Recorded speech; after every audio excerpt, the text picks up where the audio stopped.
On July 24, 1304, the scenic yet tumultuous backdrop of Stirling Castle in Scotland sets the stage for a pivotal confrontation in the Wars of Scottish Independence. This date marks a significant turning point as King Edward I of England besieges this stronghold, aiming to end Scottish resistance once and for all. As the siege commences, King Edward I, clad in gleaming armor, oversees the construction of his powerful siege engine, the War Wolf. This colossal machine is designed to launch massive projectiles at the castle walls, intimidating the Scottish defenders and breaking their spirit. The Scottish defenders, aware of the impending doom, rally under a seasoned commander. They make desperate enhancements to the castle's defenses, fortifying walls, and preparing for a fierce confrontation against the might of Edward's forces. With the War Wolf finally operational, eastern skies darken, and the first strike is launched. The massive arm of the siege engine swings and unleashes a boulder towards Stirling Castle, shaking its very foundation and sending defenders scrambling. As the castle walls endure the first barrage, debris rains down, marking the beginning of the brutal siege. The Scottish defenders respond with a hail of arrows in an attempt to retaliate, showcasing their staunch resolve. Edward I observes the chaos with a measured gaze, formulating his strategy as the War Wolf continues to unleash its devastating payload. He is resolute in his mission to capture the castle and crush the Scottish spirit once and for all. With each strike from the War Wolf, the defenders realize they are outmatched in weaponry. The tension escalates, and desperation creeps in among those defending the castle's venerable walls.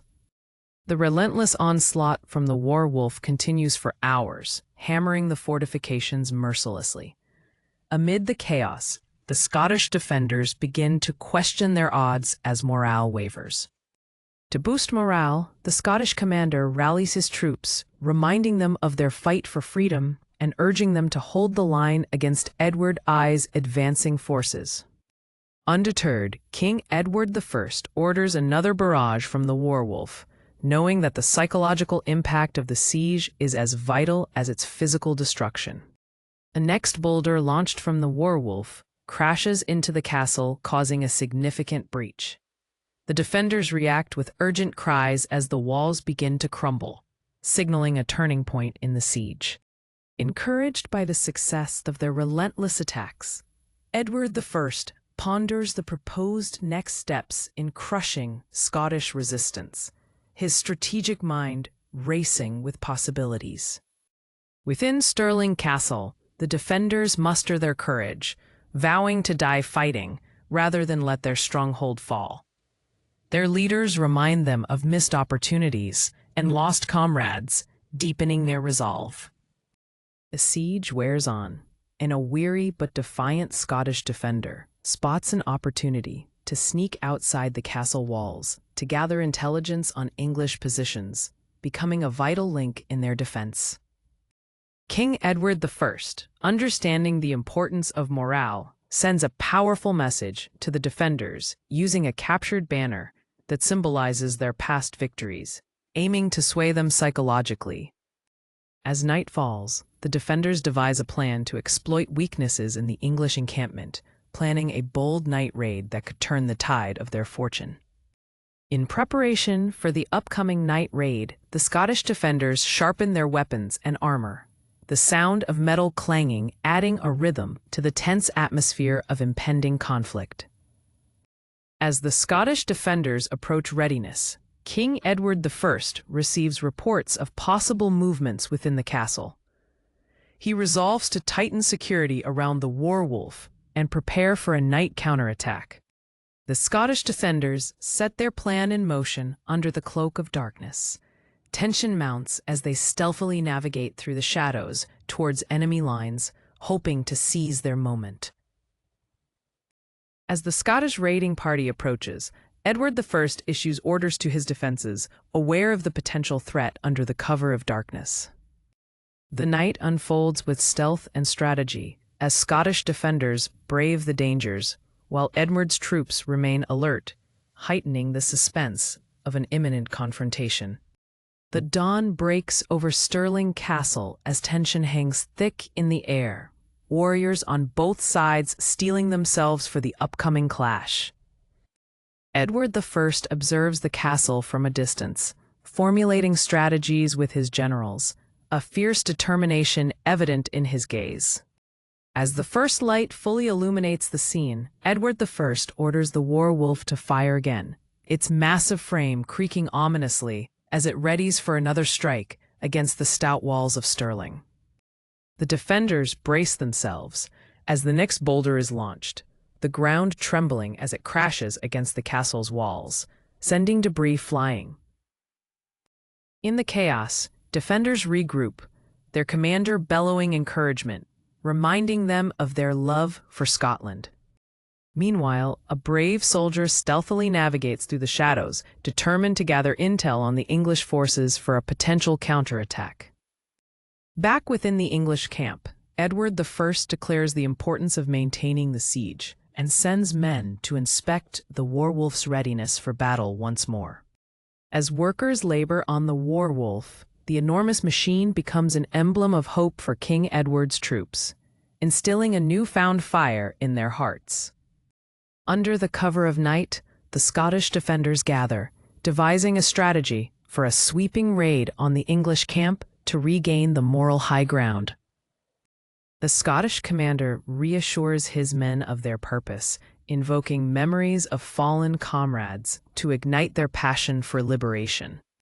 Inspired by their commander, the Scottish soldiers sharpen their weapons and prepare for the infiltrating raid against the English encampment. As the night deepens, Edward I's forces are unaware of the brewing storm, their celebration igniting a false sense of security.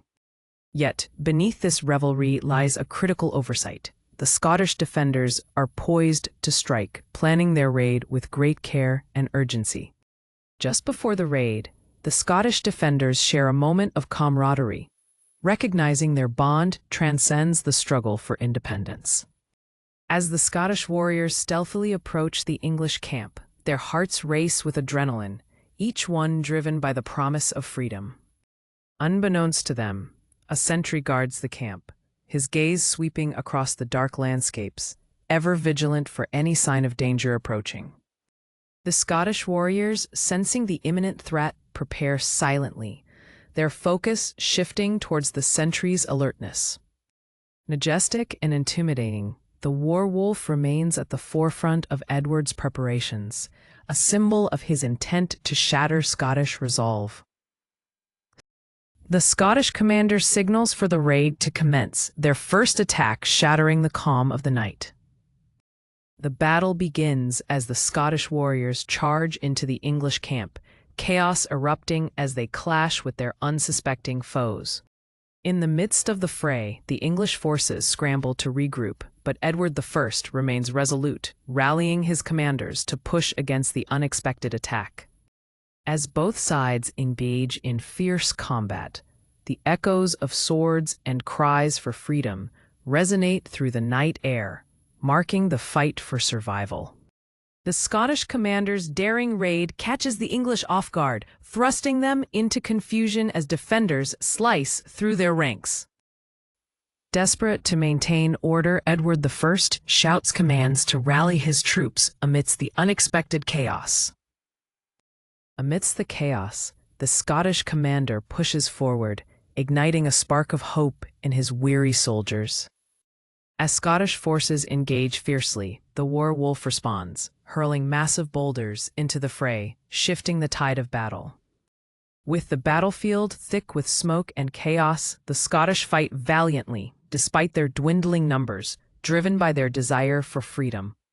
King Edward I reflects on the chaotic warfare, realizing the tenacity of the Scottish resolve, yet he steels himself for victory. Even as defense lines falter, the Scottish commander's voice continues to rise above the din, urging warriors forward. In a pivotal moment of the clash, Edward I prompts a final charge from his troops, aiming to decisively break the Scottish defenses. The Scottish defenders braced themselves against the impending onslaught, fighting valiantly even as their numbers dwindle. Engaged in fierce battle, the scattered remnants of Scottish forces continue to fight, embodying their desperate struggle for independence. Edward I observes the developing skirmish with a calculated gaze, plotting his next move while his forces engage the Scottish defenders. As the battle rages on, amidst the horror, the spirit of camaraderie ignites among Scottish fighters, compelling them to hold the line. With a final push from the English forces, the battle crescendos, bodies falling as the clash of steel becomes deafening. As the struggle persists, the Scottish commander's voice becomes a rallying cry for his beleaguered men, urging them to stand firm. Finally, as the dust settles, Edward I realizes his victory is at hand, yet acknowledges the cost of the fierce resistance. As night falls over the battlefield, the consequences of the siege become stark, with both sides bearing heavy losses. The fall of Stirling Castle changes the landscape of Scottish resistance, marking a pivotal moment in the wars of Scottish independence. Historically, the fall of Stirling Castle fueled ongoing Scottish resistance, igniting a fire that would not be extinguished easily.